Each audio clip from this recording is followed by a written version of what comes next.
That opinion led to a declaration by him that those members have vacated their seats. Proud to his decision, I had brought to his attention that there was a pending suit at the Supreme Court, which pending suit was to seek certain interpretation of Article 97.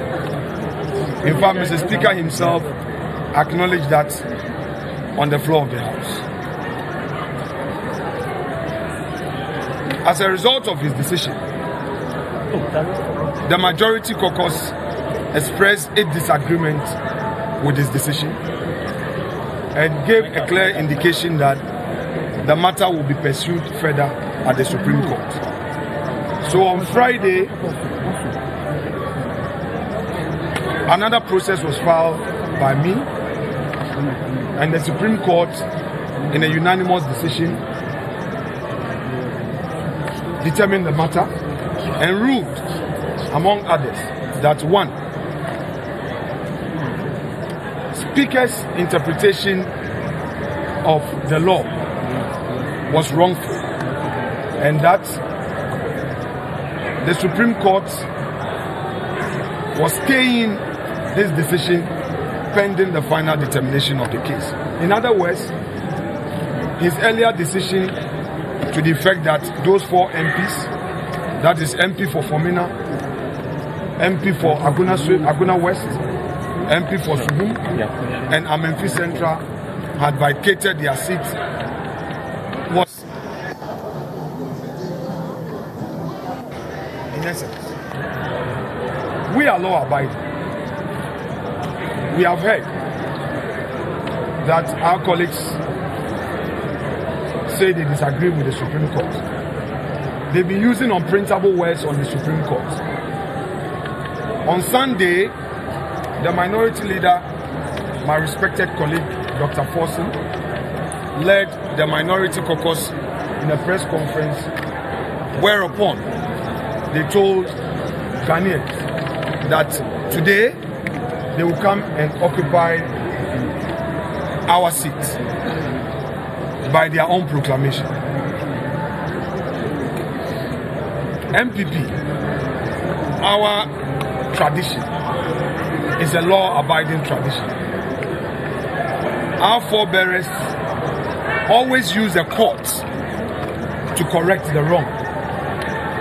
Since 1992, our leaders have always used civil advocacy and the courts to ensure that we get the peace that we have today. On top of my head, I can recall the era where we used thumbprint ID cards and we used opaque ballot boxes. All these are things of the past today because of MPP. Today we have a very transparent electoral system because of the advocacy of our forebearers. It's out there in leadership. The country is hereby informed that we will not give that lawless platform that NDC is seeking. We will not give them that platform. We will not give them that theater they so aggressively seek. This will disrupt democracy and to destroy our nation.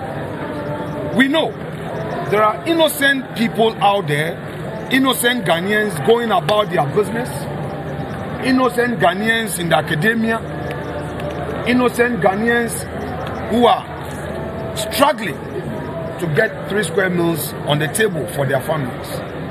We care about them. We understand that there is politics, but we must do it in a civil manner. We believe that the appropriate thing is to quietly yield to them and wait upon Mr. Speaker. After all, the ruling was directed at Parliament and the Speaker, not an individual MP. Yesterday, the bailiff of the Supreme Court served Parliament of Ghana through the legal directorate the director of the legal department received the ruling of the court. So, in other words, Mr. Speaker is on constructive notice, or maybe I should say actual notice of the ruling of the court. We have to leave it there and respect Mr. Speaker. Mr. Speaker has been part of our democracy since 1992. He's a senior lawyer. He's practiced in our court. And I believe that even if Mr. Speaker disagrees with the Supreme Court, he knows what to do. Suffice to state, at the risk of being repetitive, that we were not disrespectful of the chair. When the Speaker made his pronouncement and the majority caucus disagreed with Mr. Speaker, we didn't cause commotion here. We left quietly and told Mr. Speaker that the right place to express those grievances will be at the court. So we expect our brothers and our sisters on the NDC minority side to do the needful. But all would be for Mr. Speaker to make a final determination. The nation is looking up to Mr. Speaker. All his years in politics, this is a crucial moment for him to add weight to what we have done to preserve the peace. MPP is for peace. MPP is for peace. MPP is for peace of Ghana. We will not allow anybody to disturb the peace of the country. It is a notorious fact that we remain the majority caucus of this parliament. You, the media, must add your voice to the advocacy to compel our colleagues to respect the fidelity of the law. I have heard a respected colleague on their side, Honorable Dr. Ayini, calling on Mr. Speaker to respect the Supreme Court decision. If that is true, then that's a noble call from him. Dr. Ayini is somebody I respect because of his respect for the law. I believe that moderates on the side of NDC will prevail on the horse in their party to call them to order. So I would want to thank you for being with us. We are leaving this chamber peacefully into our offices. I wait Mr. Speaker's arrival, and if he calls leadership and we do pre-sitting discussions, we'll take it up from there. But for now, that lawless theater will not share with them, because Ghana, our country Ghana, is bigger than any one individual. So we would want to, at this point, sing our party's anthem to let you know who we are. Colleagues, we are the new patriotic party. We are the new patriotic party. The elephant is carrying the symbol. We are one to save Ghana. The elephant is carrying the symbol. We are one to save Ghana. We shall win. We shall win.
So you've just seen those live images, live video from Parliament, or a live feed from Parliament. Alexander Kwame Afenyomarkin, MP for Efutu and leader of the NPP caucus in Parliament, and they are the majority side in Parliament as they insist. And you just heard him address the media, indicating that they are not going to allow the NDC to distort the peace that we are enjoying. And so they've decided that they are going to walk out. And so you heard them sing the NPP's anthem and then walk out of Parliament, and you saw the reaction from the NDC MPs hooting at them and clapping away and hooting at the NPP caucus while they walked out of Parliament, and then going on to, you know, sing songs and sing the national anthem, among other things. The Speaker has not taken his seat yet, but obviously from what we've seen from Parliament after that address by Alexander Kwame Afenyomarkin, Honourable, we know that the NPP will not be participating in today's sitting.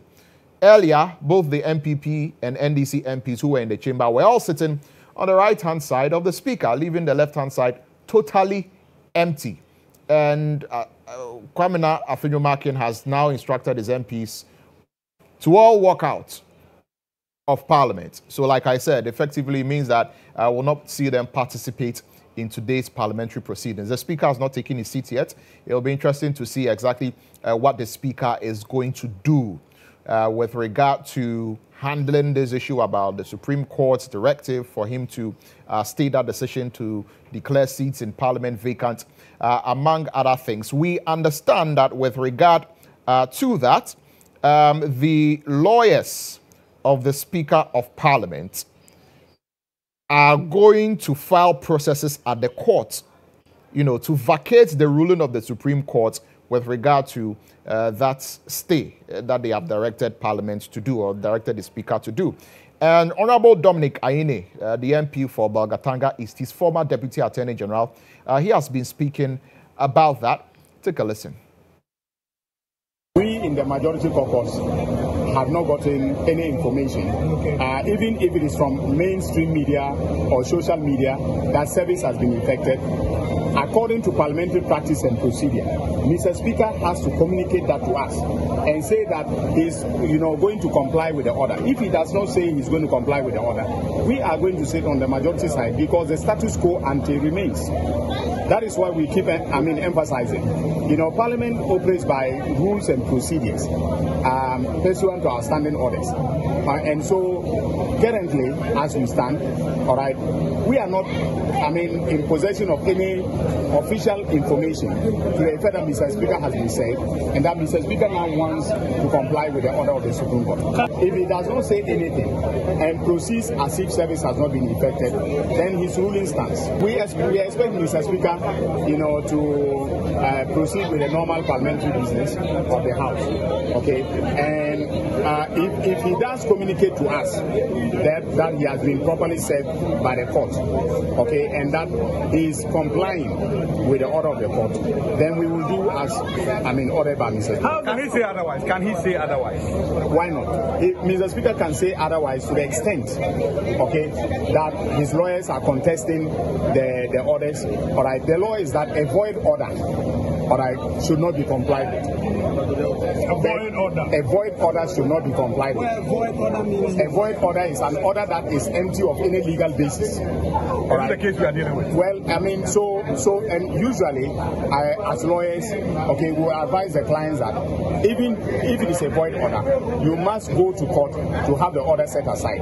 In the case of Mr. Speaker, all right, I am reliably informed that his lawyers are, currently trying to file processes to set aside the order of the Supreme. So that's the Honourable Dominic Ayine, former Deputy Attorney General. He is the Member of Parliament for the Bolgatanga East constituency, speaking there. We're taking you back to Parliament, and we're bringing you a live coverage of all that is happening, with the NPP caucus deciding to walk out. They say they are waiting further instructions from the Speaker. They are a party for peace, as their leader puts it. They are not going to do anything that is going to mar the peace of this country. So let's take you back to Parliament now to see exactly what is happening there with regard to the proceedings. You can see, you know, the live images there. Our man, Ibrahim Al-Hassan, is on the ground. Ibrahim Al-Hassan is head of our political desk here at the EIB network, and he's our parliamentary affairs correspondent as well. Ibrahim, if you can hear me, we just saw the MPP side walk out of the House after Alexander Kwamina Afenyo-Markin addressed the media indicating that they are for peace and they will not allow the NDC to disrupt the peace. What more can you tell us? Well, so they walked out singing the NPP anthem, and of course, it generated some jeers as well from the NDC caucus, after which the NDC took over and also sang its own anthem. And of course, as we speak now, the House is a one-sided one. The NDC MPs, together with the MPP MPs, occupy the right side of the speaker until the leader of the MPP caucus, Alexander Kwamina Afenyo-Markin, walked in the company of the Greek minister and then his other charges. He realized that indeed what he expected was what had happened, and that the two sides were all occupying the right-hand side of the speaker, signifying their readiness to take the majority status. So after the address, which of course it didn't come as a surprise, because in our engagement with Alexander Kwamina Afenyo-Markin yesterday, he had indicated that if what has just happened should happen, he will lead his charges to walk out of the chamber until there is a clarity as to where each side should sit, be it minority or majority, in accordance with the directives from the speaker. So he has led his charges to walk out of the chamber. He says he will monitor proceedings from the office. If speaker comes and there's a clarity as to what the sitting arrangement will be, then the MPP will file back into the chamber. As it stands now, the chamber has been left to the NDC caucus. Now, something instructive has equally happened, and I'm sure you've given this to viewers already and listeners as well.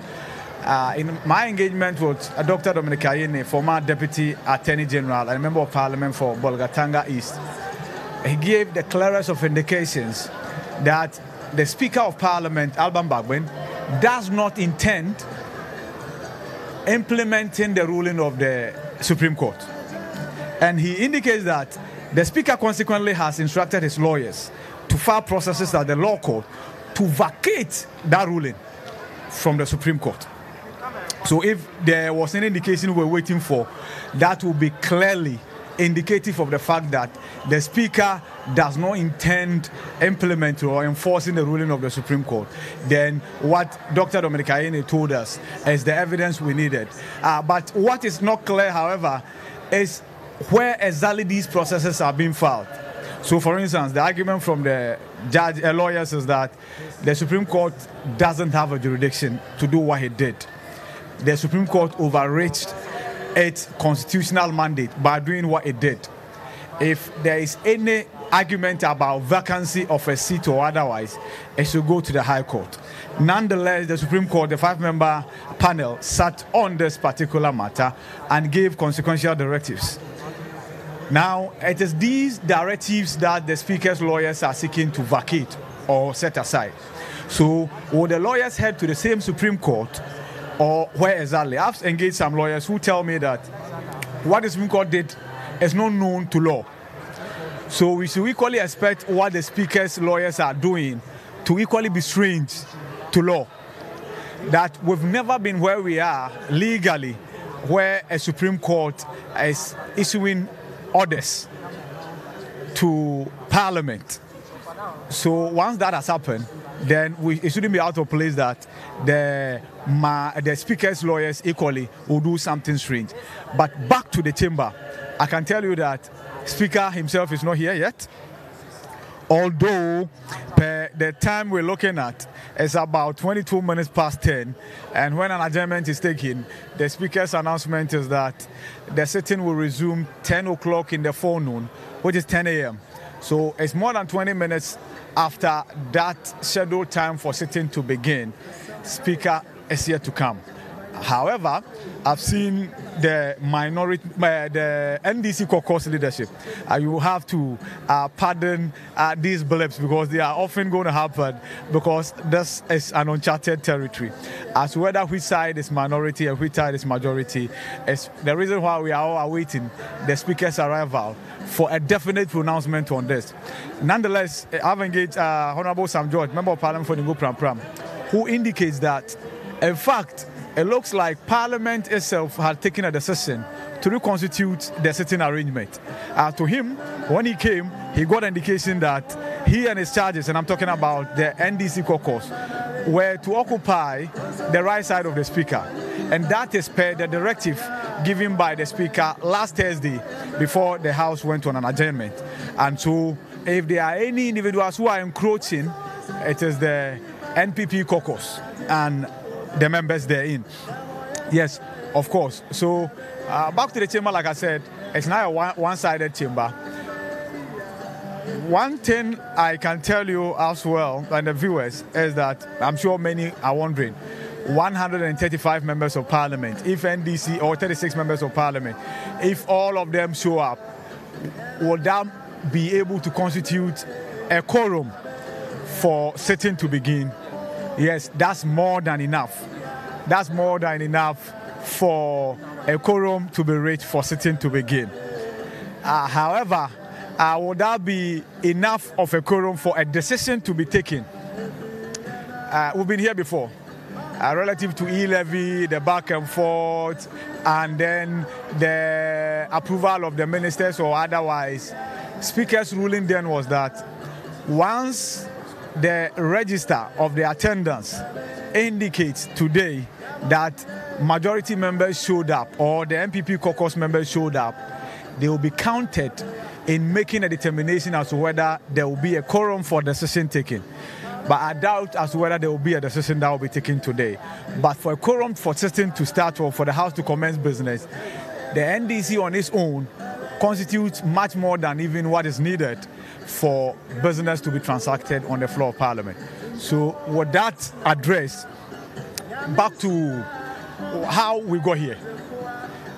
So on Thursday, and that was 2 days prior to Thursday, we all knew that MPs returned from break.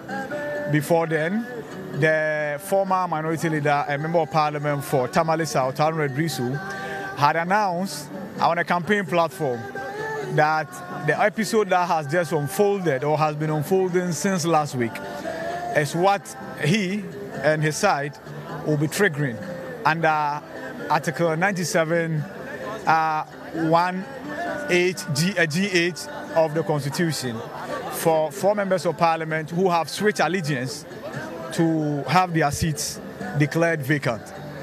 Even before Harun Idrisu could make this public, if viewers will remember and listeners as well, we had engaged Member of Parliament for Pru East and the former Power Minister, Dr. Kwamina Donkor, who gave an indication as to what exactly the NDC intended doing in changing the status from minority to majority. True to his word, Harun Idrisu on Tuesday filed a motion on notice at the office of the Speaker and notified the leadership of the 2 caucuses that he intended moving a motion, and that motion was to get Parliament to trigger Article 97 and declare the Aguna Central seat, Aguna West seat vacant, Memphis Central seat vacant, Suhum seat vacant, Fomena seat vacant, and then, of course, to add to this, the Fomena MP, who is an independent member of Parliament, is the second deputy speaker. So that will have consequently meant that the second deputy speaker position will equally become vacant. And immediately this notification was sent to the office of the Speaker. The media in Parliament were addressed by Alexander Kwamina Afenyomarkin, the leader of the majority then, because as at this setting that I'm relating to, the happenings in the chamber had not taken place, so he was the majority leader, and indicated that he was going to head to the Supreme Court. In fact, he had instructed his lawyers to head to the Supreme Court and filed processes to trigger the constitutional interpretation responsibilities of the apex court of the land to, first of all, stop Parliament, stop Speaker in his track in going ahead to act upon the motion that subsequently was going to be moved by Harun Idrisu. All right. So Ibrahim Al-Hassan, you're reporting on all of this and telling us, what the situation is looking like in Parliament right now, and all the actions that are being taken behind the scenes. Of course, you're just telling us about the Speaker of Parliament instructing his lawyers to file processes at the courts to challenge the decision of the Supreme Court. Sitting is supposed to have started by now. We seemingly don't know exactly when the Speaker is going to enter the chamber and begin proceedings. But obviously, with the majority side of the House, or should I say the NDC side of the House, fully constituted and deciding that they are going to sit on the right-hand side of the Speaker, there is a quorum that has been formed, and so parliamentary proceedings can begin. But Ivy, do we know exactly when, or has any indication been given as to when exactly the Speaker of Parliament is going to enter the chamber? Or right now is in limbo and we're just waiting to see? Well, said delays are not unexpected, to be honest with you, Lantam. Mind you, moments ago, Parliament had a cause to react to a business video that had been in circulation that shows the Speaker in the company of leadership of Parliament from both sides entering the Jubilee House. And the narrative that accompanied that video or that visual is that it's a current one, and that's the Speaker leading the leadership of Parliament to go and have a meeting with the President relative to resolving the issues that have dogged Parliament, the controversies. In the statement issued by the Media Relations Outfit of Parliament, they indicated that this video, of course, is not a doctored video. It was taken months back when the Speaker led a delegation to the presidency to present to the President a Democracy Cup. You remember the Democracy Cup that was competed for between Accra House of Oak and Kumasi Asante Kotoko. That was the video. But the twist that has been put to it to indicate it's a current one is wrong and must be disregarded in no uncertain terms.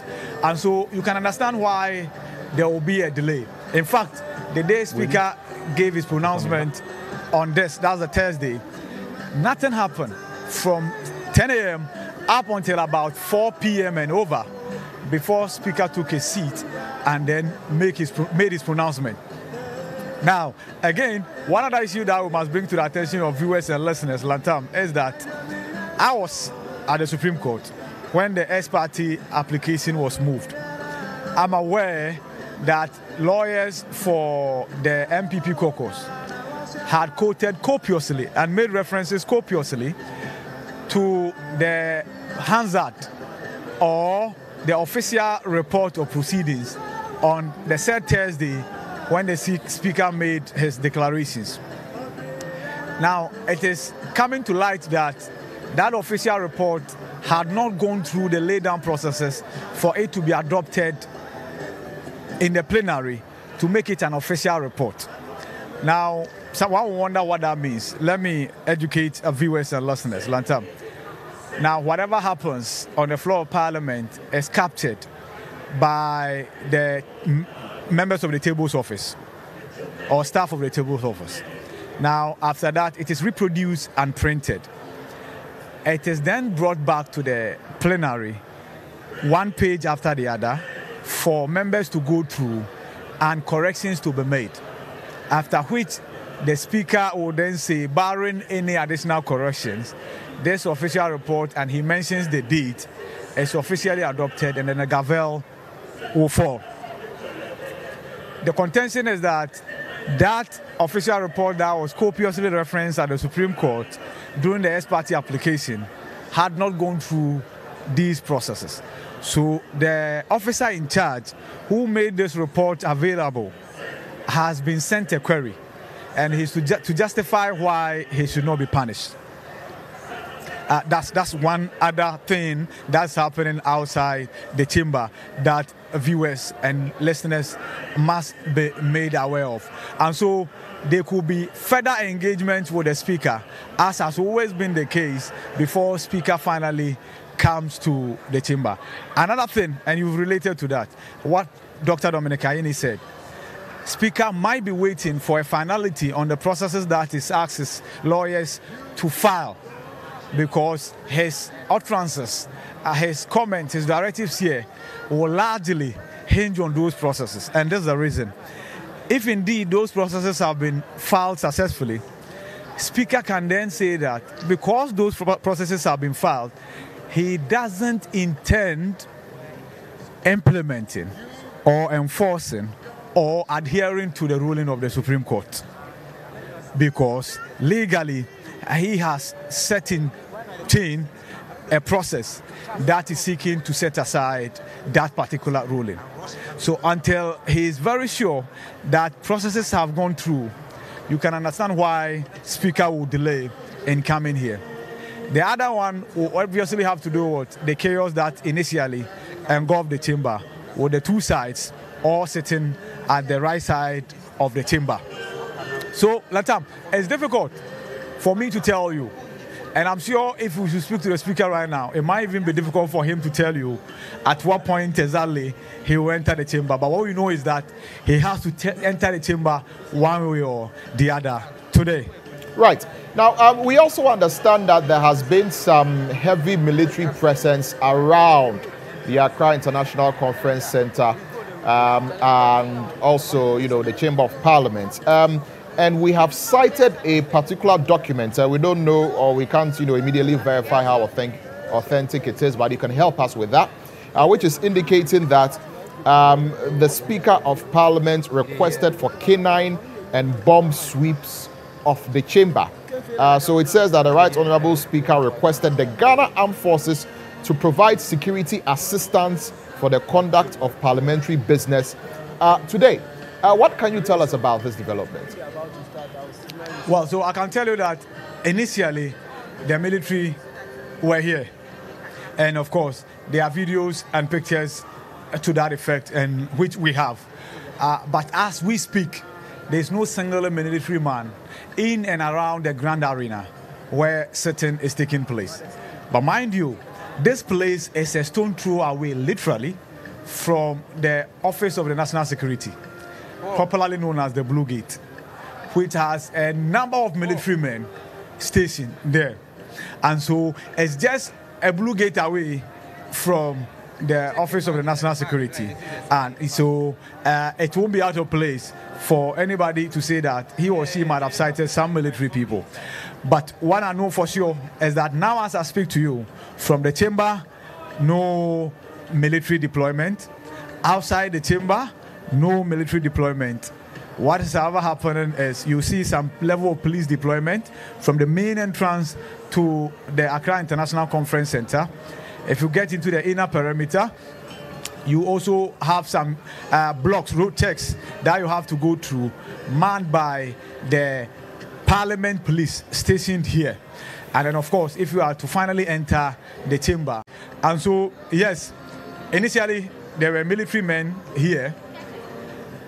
They assisted with some security processes here.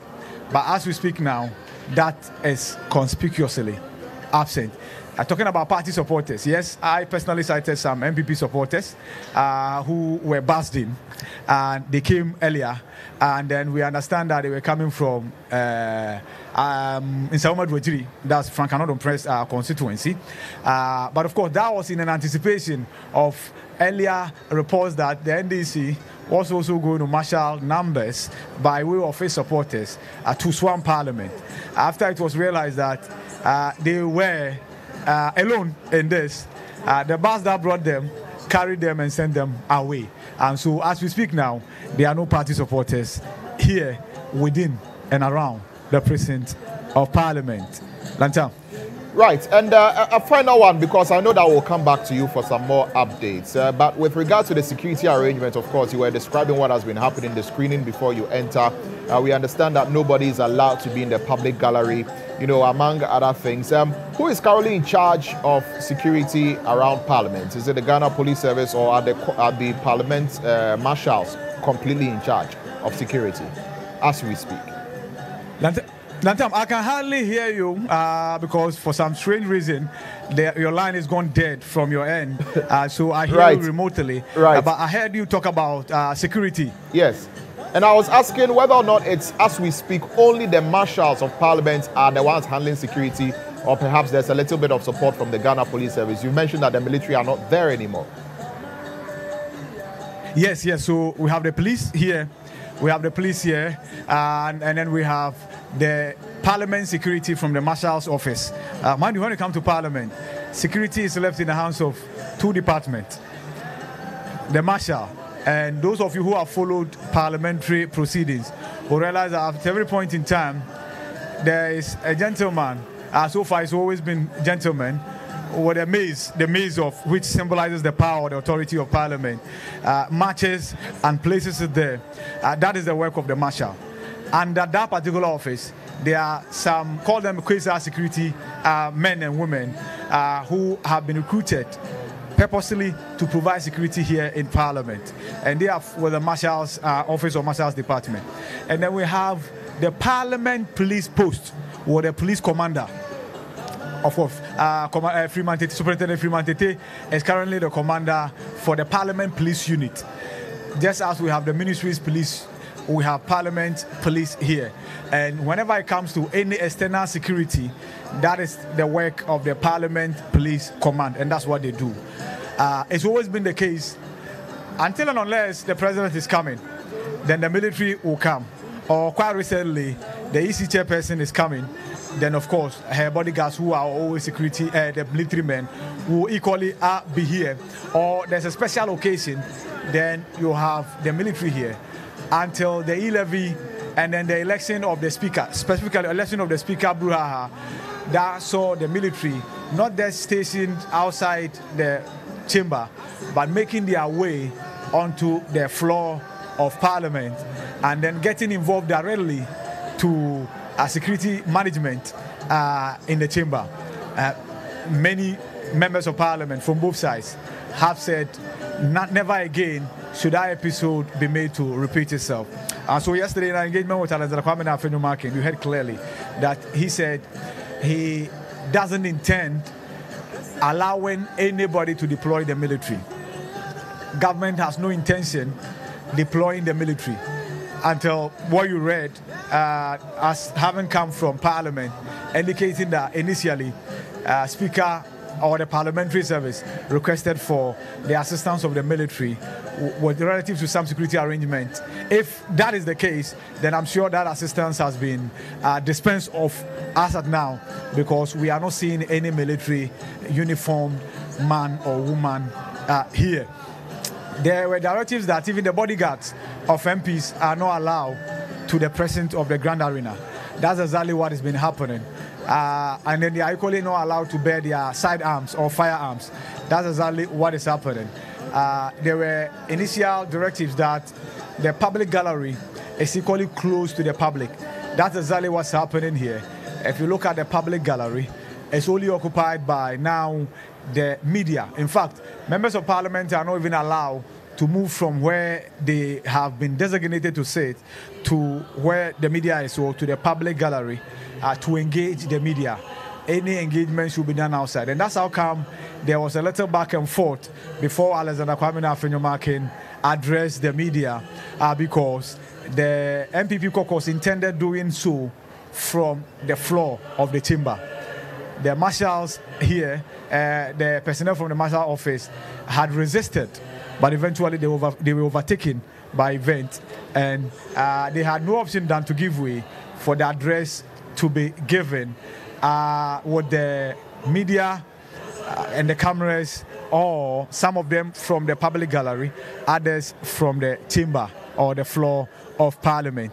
Mind you, on Thursday, when the Speaker gave his directives, a similar episode unfolded where the majority caucus then was walking out and then decided to engage the media. Its leader, Alexander Kwame Markin, whilst proceedings were still ongoing, Speaker did not take kindly to that, and he issued directives for the Marshal's office staff to usher the majority caucus then out, and that truncated the address that we were receiving from the Speaker, basically.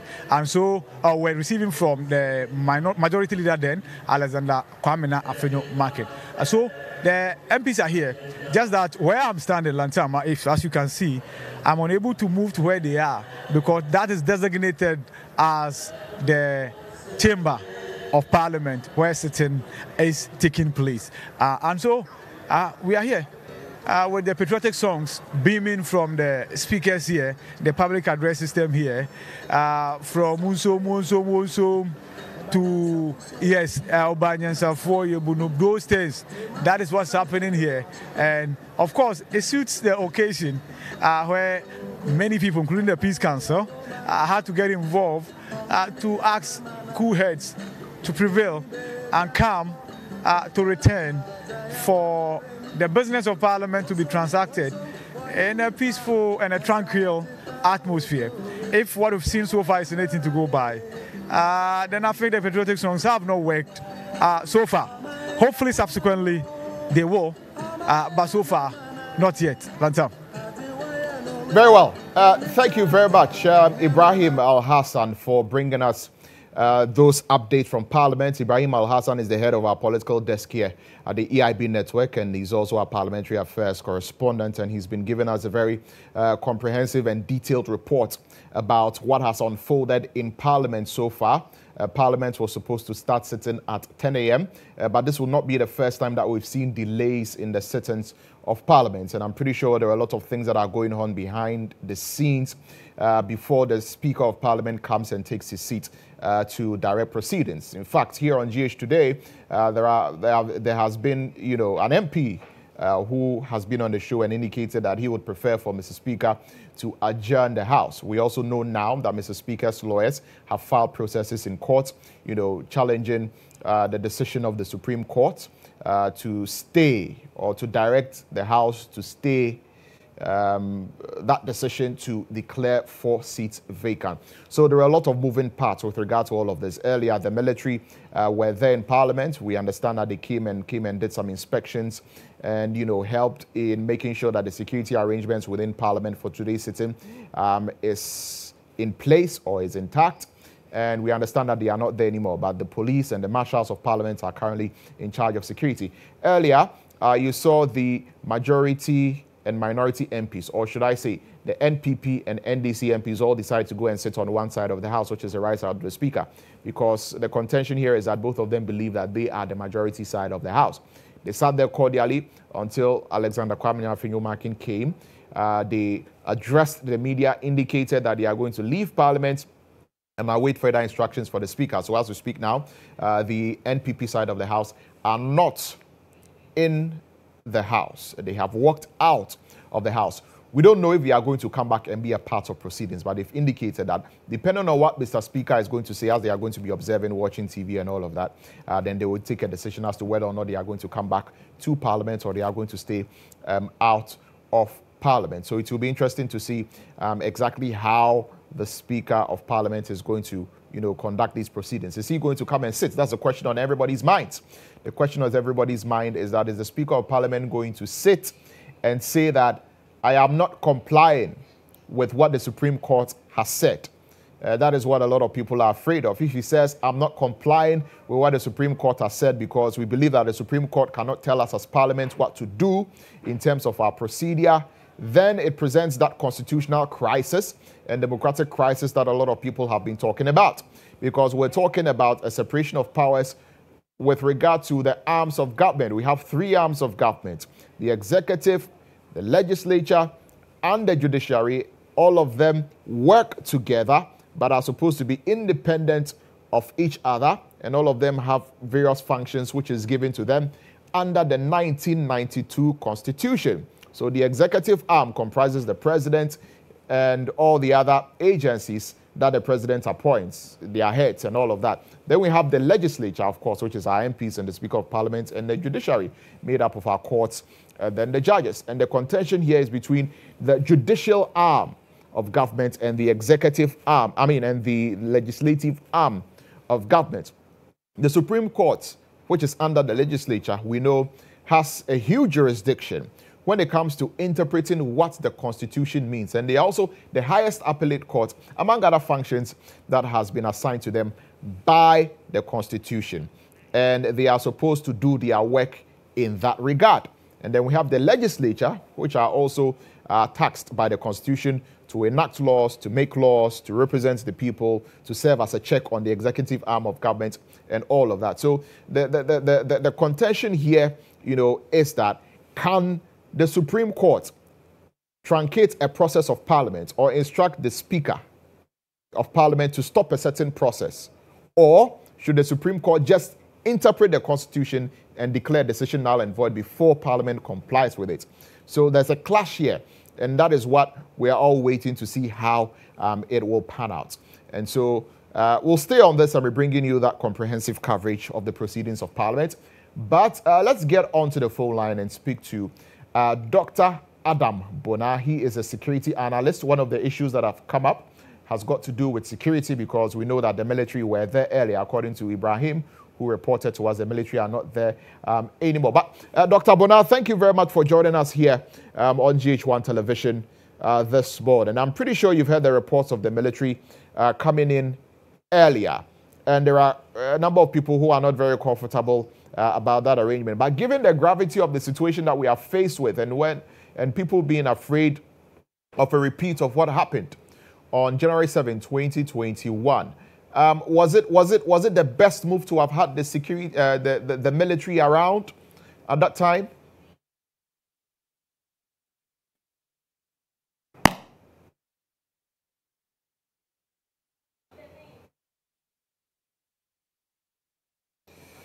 Hello, Dr. Bona, can you hear me? Yes, I can hear you. Can you hear me too? Yes, I can hear you now. Okay, so yes, good morning, Lantan. What I'm saying is that, yes, when the information got to me last night that the military is likely to be deployed, I got worried. So early this morning, I called the parliamentary security, those in charge of the parliament's security, to inquire. What is the security arrangements? I mean, we work within my work, I work with all of them. And so I wanted to know the role of the military in today's activity, because then I've received information that we have a contingent of military, or a number of military officers in and around Parliament. But what I was told, which I think is the truth, is that usually before every big occasion in the precinct or in Parliament, the K9 units of the Ghana Armed Forces, they come in with their K9s. When I say K9, the dogs units, they come in with the sniffer dogs to sniff around and ensure that no explosives or no, chemicals that could be injurious to people or to Parliament or the executive or anybody is actually hidden within the premises of Parliament. And so they are all there. And I asked, my subsequent question was that, are they going to be there the whole day? I was told no. Usually what they do is to come early in the morning by 5. But it looks like they were not able to do that early enough. So they came at a time when, and also because of the pressure, they got there at a time when, the media, all of you have positioned your cameras there.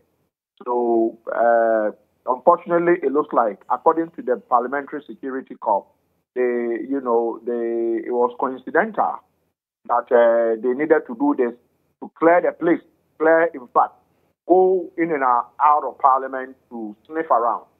So as we speak, I am here to check again to know whether the military officers, after they are sniffing around with their canines, have left. If they have left, then I think that there's no cause for anyone to worry. I think that they play a critical role within our security architecture. And therefore, it doesn't matter the dispute, the political dispute that we find ourselves. If they need to do what probably could be near to our best or to help us in terms of our safety, I think it will be right for them to do it. You have your men on the ground. I'm not sure whether you have reports that the military is still there. I don't think so, because then the K9 unit is usually to do quick sniffing around and leave the place. So I don't know whether they are still there long time. Right, of course. Ibrahim told us that the military are not there anymore. But I mean, moving forward, I mean, do you reckon that the police who are stationed at Parliament and the marshals of Parliament, are well equipped, if I should describe it as such, or properly so equipped to handle all the security arrangements of Parliament, considering the sensitive nature of today's sitting? Oh, of course, they are more than equipped to handle it. Fortunately, we have had the police doing well lately. And I mean, what do you call it? The retired wing commander, Bauer also, he is in charge of, I think the parliamentary security also. And so as far as I'm concerned, they are more than prepared to deal with any emergency situation, any situation. But I don't want to believe that we would get to that point where there will be all-out all-out fighting, fisticuffs, and I don't want to believe so. I am reliably told, that yesterday, police officers actually some officers slept within the Chamber of Parliament as a measure to ensure that no bad person came in to hide any form of weapon, or no bad person came in to hide any form of chemical, could be corrosive chemicals like acid or anything. So they were there 24/7 yesterday, and I think they are continuing with their work. And this thing is not within the remit of the military. I find it, as for the K9 unit, yes, when they come in that manner, it should be acceptable. But apart from that, I don't expect our military, any little trigger, we call the military to come in. No, the military is not made to do that. They are not trained to do that. Their work is predominantly to handle, external aggression and territorial integrity matters. And so this issue has to do with, Parliament and its internal matter. The police is more than capable. These are not terrorists. Parliamentarians are not terrorists. Parliamentarians are just like me and you. They are only disagreeing, and we know that it is now an issue that has to do with the two organs of government, the two out of the three, the legislature and the judiciary. And so at the moment, the issue is being referred back to the legislative arm of government, and they must deal with it. Whichever way they deal with it, they should. I don't want to see the military being called in. The bastardization of the military, they moved into Parliament before the 8th Parliament was sworn in, and I think that it is something that should never have happened. That, if you ask me, I would say in a well-constituted democracy, that would have amounted to treason, because then usurping the power of Parliament and a very important organ of government as a legislator would amount to treason, would amount to trying to overthrow the constitution of this government. But unfortunately, nobody has been punished up to today. I am sure that if you play your tapes, you would know the officers who were moved there, and we need to find out who sent them there. But that has not been dealt with. And so as far as I'm concerned, I think the issue is being dealt with. I'm watching TV, watching your channel, and I can see parliamentarians in Parliament. I think it's the NDC caucus, because the MPP caucus have abandoned Parliament. And so they seem to be waiting for the Speaker, the Right Honourable Speaker of Parliament, to make an appearance in Parliament and tell them what his decision is, since the judiciary attempted to step in. So as far as I'm concerned, cool heads must reign. We need to bring this matter one way or the other to a certain conclusion, a certain finality. As far as I'm concerned, Lantam, for me, I am happy the military, you just confirmed to me the military have left, and they shouldn't come back there again. They are not needed within the precinct of parliament. Parliamentarians are not terrorists. We don't have terrorists, any terror incursion into parliament, and we don't need them. They've done their sweeping of the place with their canines. They are gone. They shouldn't come back again until probably they are called to come. Right. Now, with regard to this situation that we have on our hands where there is seemingly an impasse and a standoff seemingly between the legislative arm of government and the judicial arm of government, does it present any unique or critical security situation? Of course, apart from what the military came to do and apart from, what will happen in Parliament today, does it present any other external security situation or implication, especially given the fact that we understand that there were some supporters of the MPP who were bussed to the area earlier, but they've not been allowed, to be around anywhere in Parliament, and also reports that the NDC were also planning to bring some supporters there.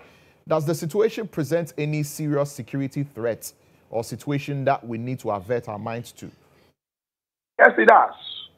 It does. Anybody who knows the history of this country, at least I'm old enough to have known the disputes in Liman's government that led eventually to the overthrow of Liman's government, and we all know even the disputes that happened within the then, coup makers before Rollins came, that led to, because these type of disputes are not good omens, if you ask me. Even though it is supposed to strengthen our constitution or strengthen our democracy, I say that we need to tread cautiously, because the last thing you want is for some, excuse me to say, big heads to say that if you people cannot govern, because I hear people say rule. We are not under a rule. We are under a certain government. We are governed. And so if you people can't govern, those who have been elected to govern the people can't do it, then those of us who have not been elected would have to step in and take over the reins of government. That is usually the fear for those of us, the security watchers, because then this does not augur well, because then, recent surveys actually suggest that the number of people who are yearning to see coup, and I must confess, the last coup that happened in this country was decades ago. A lot of the young people today in this country, majority of our population, or the majority, a segment, which is probably one of the largest segment of our population, hadn't been born when the last coup took place in Ghana. So they will not know some of the intricacies, some of the challenges that accompany coup. And so as far as I'm concerned, when you read surveys, you notice that, a lot of the young people are gravitating towards coup, asking for a root takeover, not so that instead of electing our leaders, some people who we haven't elected should rather take over. It's all because of some of these things. Because then the moment mistrust creeps into the governance space, the democratic space, then those who feel they are going to be affected by and large are definitely going to believe that somebody else should step in. And coup makers, if you ask me, usually do that from, people's emotions. They ride on people's emotions. They would ensure that they run with what the people want, because then if 79, let the blood flow. There were people chanting and running after Rollins and the Kataporis and co and celebrating them. Okay? And when the coup happened in Liman, the coup that toppled Liman, the country went quiet. You get it? It was as if we were expecting it to happen because we had disputes here and there. We don't want this dispute to continue. And one way or the other, it should be resolved. because our democracy, no matter how bad the democracy is still better, 100% better than any military takeover or any unelected person taking over. Because then we have the opportunity to go to the polls on the 7th of December and elect our MPs and elect the another president who will take over, which is very important, and so sovereignty must reside in the people, and it shouldn't reside in some military officer or police officer, if you ask me of the 66 school, and so as far as I'm concerned, it does not augur well for us. But you see, probably what I can say is that this was suspected. This was suspected because then the acrimony that actually ushered in the 8th Parliament looks to be the same acrimony that is going to send off the 8th Parliament. This thing is going to continue to probably the 7th of January when a new Parliament is sworn in and when a new president is sworn in. And so that acrimony continues. From the last time they were sworn in, both president and MPs were sworn in. This banter has been going on till today. Now we are seeing it. It's probably worse, and it cannot get worse than this. Right, and before we let you go, Dr. Bona, looking at the situation we have on our hands, it looks like there's a bit of tension. So moving forward, what would be the best steps that we need to take to safeguard the peace that we're already enjoying? The MPP side of the House have said that they are for peace, they are peaceful. That is why they walked, out of the House. We know that the National Peace Council has tried behind the scenes, according to reports, to try and get the two sides to see eye to eye. Among other things, there are all these civil society organizations calling for cooler heads to prevail. So from where you sit as a security analyst, who would you send a message to, or what should we do to safeguard the peace and stability that we are currently enjoying? Well, I heard you say there is some little tension. It's not little. There's tension. You can literally cut it using a bread knife. It's a lot of tension. All of us have not slept, including you, the media. So it's a lot of tension. People don't know whether we are going left or we are going right or we are moving forward or we are at a standstill. But I can say we are at a standstill. Right now we are at a standstill. We don't know where we are going. We are waiting for the Speaker's declaration. Either he's going to go with the Supreme Court or he's going to say, well, the Supreme Court cannot grant a stay in that manner. It's up to the Speaker. We are waiting for him. But what I will say is that I am also aware the Peace Council has tried to get involved.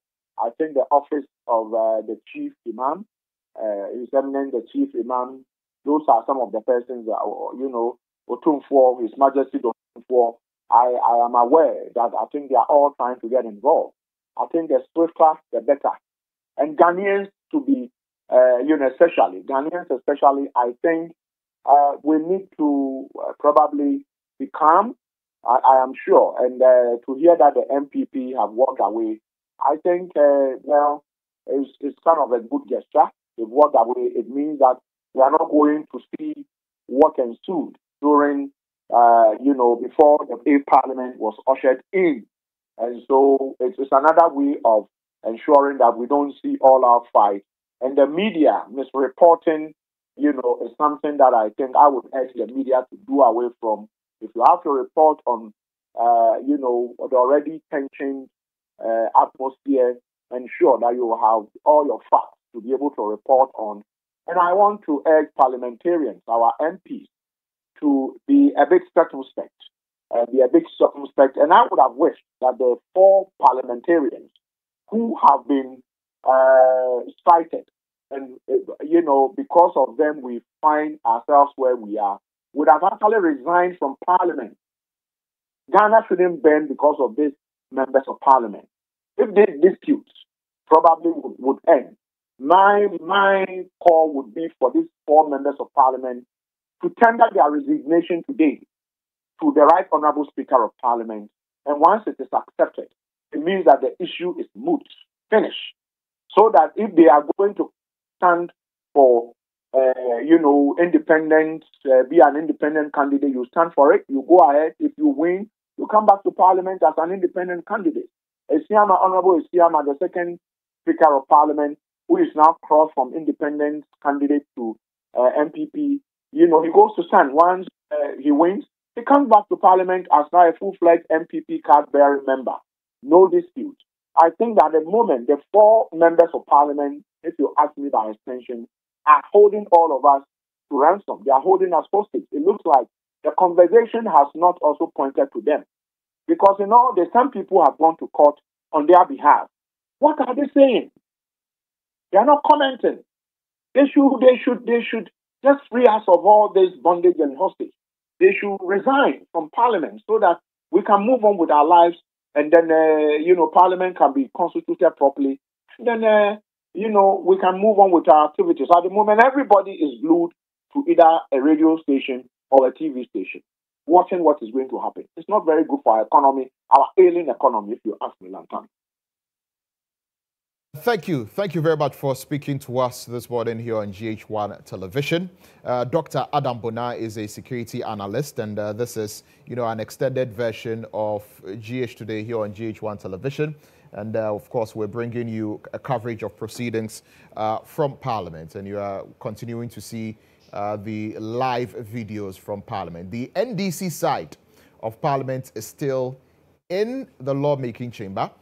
And like you may well know by now, the MPP side walked into the chamber, also sat on the right-hand side of the speaker, but they have walked out now. And we're all waiting for the speaker. And the decision that the speaker will take will be of epic proportions, if it can be described as such. Because obviously with the speaker deciding that his lawyers should, file and challenge the decision of the Supreme Court, it indicates that the Speaker obviously is not happy about what the Supreme Court has done. But as to whether or not he's going to comply with it for now, pending the outcome of the processes that he has instructed his lawyers to file, that remains to be seen. But at the end of the day, I think all that we're praying for is for cooler heads to prevail and for the right things to be done. If the Speaker does not comply with the Supreme Court's decision, that leaves a very serious issue on our hands, a very serious constitutional crisis with regard to the separation of powers. If the Speaker complies, then the tensions come down. But at the end of the day, the decision rests with the Speaker of Parliament and what he's going to do. He's not in Parliament yet, but as and when he gets to Parliament, we'll be bringing you those live proceedings and we will all know what is going to happen. We'll take a short break here and return with some more for you from Parliament. This is GHOne Television. This is our live coverage of the proceedings from Parliament, because today in Parliament, the decisions that are going to be taken are going to be monumental. Stay tuned. We'll be right back. Because those